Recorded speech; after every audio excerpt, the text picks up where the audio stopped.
வான்வழி தாக்குதல் நடத்திய இஸ்ரேலுக்கான தண்டனை கடுமையாக இருக்கும் என்று ஈரான் எச்சரிக்கை விடுத்திருக்கிறது. வான்வழி தாக்குதல் நடத்திய இஸ்ரேலுக்கான தண்டனை மிக கடுமையாக இருக்கும் என்று ஈரான் தலைவர் எச்சரிக்கை விடுத்திருக்கிறார். விவரங்களை தர இருக்கிறார் செய்தியாளர் ராஜேஷ். விவரங்களை வழங்கலாம். வணக்கம். ஈரான் தலைவர் கடுமையான எச்சரிக்கை விடுத்திருக்கின்றார். இஸ்ரேல் நாட்டு ராணுவம் தங்களது நாட்டு எல்லைக்குள் புகுந்து கடுமையான தாக்குதல்களை நடத்தியிருக்கிறார்கள். இதற்கு நிச்சயம் நாங்கள் கடுமையான பதிலடி தாக்குதலை நடத்துவோம் என்று அவர் பதில் எச்சரிக்கையை கொடுத்திருக்கின்றார்.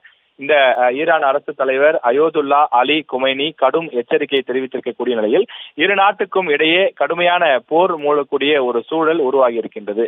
கடந்த சில தினங்களாகவே தொடர்ச்சியாக இந்த போர் பதட்டம் நீடித்து வந்த சூழலில் தற்போது அது ஒரு போராகவே அறிவிக்கப்பட்டிருப்பதாக பார்க்க முடிகின்றது. காரணம், இன்று ஈரான் நேரப்படி ஈராக் நேரப்படி அதிகாலையிலே இஸ்ரேல் நாட்டினுடைய அந்த சில ஏவுகணைகள் சென்று அந்நாட்டினுடைய முக்கிய பகுதிகளில் தாக்குதல் நடத்தியதாக சொல்லப்படுகின்றது. இதற்கு இஸ்ரேல் பிரதமர் பெஞ்சமின் நெதன்யாகுவும் பதில் விஷயங்களை தெரிவித்திருக்கின்றார். ஈரானில் ஆபரேஷன் ரைசிங் லயன் என்ற ராணுவ நடவடிக்கையை இஸ்ரேல் தொடங்கி இருக்கின்றது. இஸ்ரேல் உயிர் வாழ்வதற்கான இந்த நடவடிக்கையை நாங்கள் தொடங்கி இருக்கின்றோம். காரணம், ஈரானில் அவர்கள் தொடர்ந்து அணுகுண்டுகளை தயாரித்து வருகின்றார்கள்.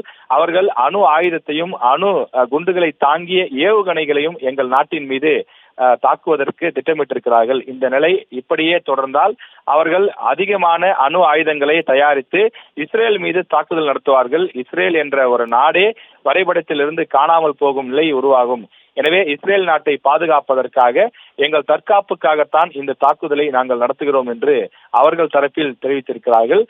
இஸ்ரேல் மற்றும் ஈரான் இரு நாட்டு தலைவர்களுமே மிக தீவிரமாக இந்த போரை நடத்த திட்டமிட்டிருப்பதனாலே தொடர்ந்து ஷேர் மார்க்கெட் பங்கு சந்தைகளும் கூட கடும் வீழ்ச்சியை சந்தித்திருக்கின்றன. உலக நாடுகள் பல நாடுகள் இந்த போர் வேண்டாம், பேச்சுவார்த்தை வேண்டும் என்று வலியுறுத்தி வந்தாலும் கூட இன்னும் சில நாட்களுக்கு இந்த போர் பதட்டம் நீடிக்கும் என்றே தெரிகின்றது.